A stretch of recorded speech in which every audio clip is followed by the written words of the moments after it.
నమస్తే. మనం చూసినాం మొన్న ఎంఐఎంకి సంబంధించిన ఎమ్మెల్యే చేసిన రచ్చ అంతా ఇంత కాదు. సో ఏదైతే అక్రమ రవాణా నడుస్తుందని చెప్పేసి దాన్ని అడ్డుకుంటే అట్లెట్లా నడుస్తుంది? అది కాదు అక్రమ రవాణా కాదు అని చెప్పేసి ఒక లారీ ఎక్కి మొత్తం ట్రాఫిక్‌ని మొత్తం రచ్చరచ్చ చేసిండు ఆ ఎమ్మెల్యే. సో దీనికి సంబంధించి గోవధ అక్రమ పశు రవాణా నిరోధక చట్టాలను కఠినంగా అమలు చేయాలని చెప్పేసి భాగ్యనగర్ గణేష్ ఉత్సవ కమిటీ ఆధ్వర్యంలో ఈరోజు ప్రెస్ మీట్ నిర్వహించడం జరిగింది. ప్రస్తుతం మనతో మాట్లాడడానికి శశిధర్ గారు మనతో ఉన్నారు. అన్న చెప్పండి, మనం చూసినాం రచ్చ ఎంత అయిందో మొన్న ఎంఐఎం ఎమ్మెల్యే చేసింది. సో ముఖ్యంగా మీరు ఏం డిమాండ్ చేస్తారు? ఎంఐఎం గుండాలను పీడీ యాక్ట్ పెట్టి అరెస్ట్ చేయాలి. గో హత్య చేస్తామని బహిరంగంగా ప్రకటిస్తూ ఉన్నారు. చట్టాలను బహిరంగంగా సవాల్ చేస్తూ ఉన్నారు. పోలీసులపైన దాడులు చేస్తున్నారు. గో రక్షకులపైన దాడులు చేస్తూ ఉన్నారు. ఈ రాష్ట్రం లోపల రజాకార్ ఎజెండా అమలవుతుంది, షరియత్ లా అమలవుతుంది అని చెప్పి ఓపెన్గా చెప్తా ఉన్నారు. భారత రాజ్యాంగాన్ని చట్టాలను మేము గౌరవించమని చెప్తా ఉన్నారు.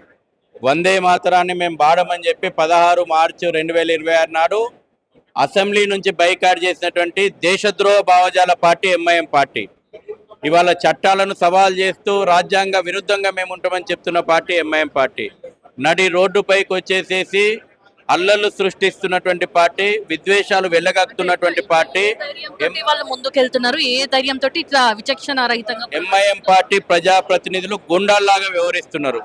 అసదుద్దీన్ ఓవైసీ స్టేట్మెంట్ల దగ్గర నుంచి మొదలు పెట్టుకుంటే అక్బరుద్దీన్తో పాటు ఆ పార్టీ ఎమ్మెల్యేలు, ఎమ్మెల్సీలు, అదేవిధంగా కార్పొరేటర్లు గూండాల్లాగా వ్యవహరిస్తున్నారు. కాబట్టి వాళ్ళ మీద పీడీ యాక్ట్ నమోదు చేయాలా. అప్పుడే గో హత్య పూర్తిగా ఆగుతుంది. వాళ్లకు ఎవరు మద్దతు ఇస్తున్నారంటే కాంగ్రెస్ అంటే ముస్లిము, ముస్లిమ్స్ అంటే కాంగ్రెస్ అని చెప్పుకుంటున్నటువంటి ఈ రాష్ట్రంలో ఉన్నటువంటి పార్టీ మద్దతు ఇస్తుంది, ప్రభుత్వం మద్దతు ఇస్తుంది. వాళ్ళ మద్దతు లేకపోతే వాళ్ళు ఈ రకంగా వీళ్ళు రెచ్చిపోయేటోళ్ళు కాదు.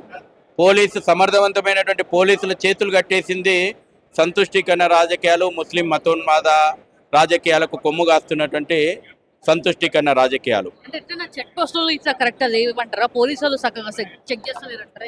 చెక్ పోస్టులు నామమాత్రంగా పెట్టి ఇవాళ హిందువులను మోసం చేస్తున్నారు, సమాజాన్ని మోసం చేస్తున్నారు.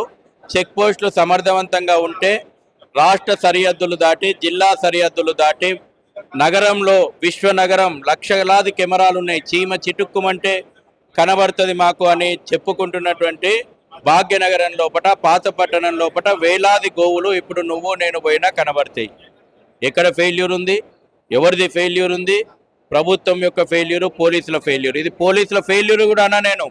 పరోక్షంగా పోలీసు ప్రభుత్వము గోహంతకుల పక్షాన చేరింది, వాళ్లకు పరోక్షంగా మద్దతు ఇస్తుంది అనడానికి ఉదాహరణ గో రక్షకులను బైండోర్లు చేయడము, గో భక్తుల పట్ల అక్రమ కేసులు పెట్టడమే చాలా స్పష్టంగా అర్థమవుతుంది. లేకుంటే ఉట్టిగా మా మీద నిందలు వేస్తున్నారు అని చెప్పేసి నడి రోడ్డు మీద తిరిగిండు కదా లారీ వేసుకొని ర్యాలీ. ఒక ఎమ్మెల్యేగా ప్రవర్తించిండా? ఒక ఎమ్మెల్యేగా ప్రవర్తించిన ఒక వీధి రౌడీ లాగా ప్రవర్తించిండు. కాబట్టి వాళ్ళ పార్టీ చరిత్ర అదే. రజాకార్ రౌడీల చరిత్రనే ఆ పార్టీ చరిత్ర. చట్టాలను కఠినంగా అమలు చేయాలి, కోర్టు తీర్పులను కఠినంగా అమలు చేయాలి. ఈ ప్రభుత్వము నిజంగా గాంధీ భవన్ లో ఉన్న మా పార్టీ అనుకుంటే గాంధీ ఆత్మ క్షోభించకుండా సంపూర్ణ గోహత్య నిషేధాన్ని కోరుకున్నటువంటి గాంధీ విధానాన్ని ఈనాడు కాంగ్రెస్ పార్టీ ప్రభుత్వం అమలు చేయాలి. రాష్ట్రం లోపల డాక్టర్ బిఆర్ అంబేద్కర్ భవన్ నుంచి పాలన సాగిస్తున్నటువంటి ఈ రాష్ట్ర ప్రభుత్వము డాక్టర్ బిఆర్ అంబేద్కర్ ఆర్టికల్ 48ను రాజ్యాంగంలో పొందుపరిచి గో సంతతిని కాపాడుకోమని చెప్పిండు. దీనికోసమే ఒక మంత్రిత్వ శాఖనే ఉంది, పశు సంవర్ధక శాఖ అని.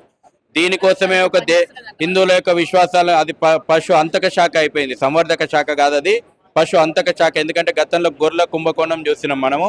ఈ వెటర్నరీ డాక్టర్లు అందరూ కూడా ఈ రోజున ఫేక్ సర్టిఫికేట్లు ఇచ్చి ఆరోగ్యకరమైనటువంటి పశు సంపదని వాళ్ళ గోవధశాలలకు తరలడానికి కారణము ప్రధానంగా ఈ శాఖ వైఫల్యమే.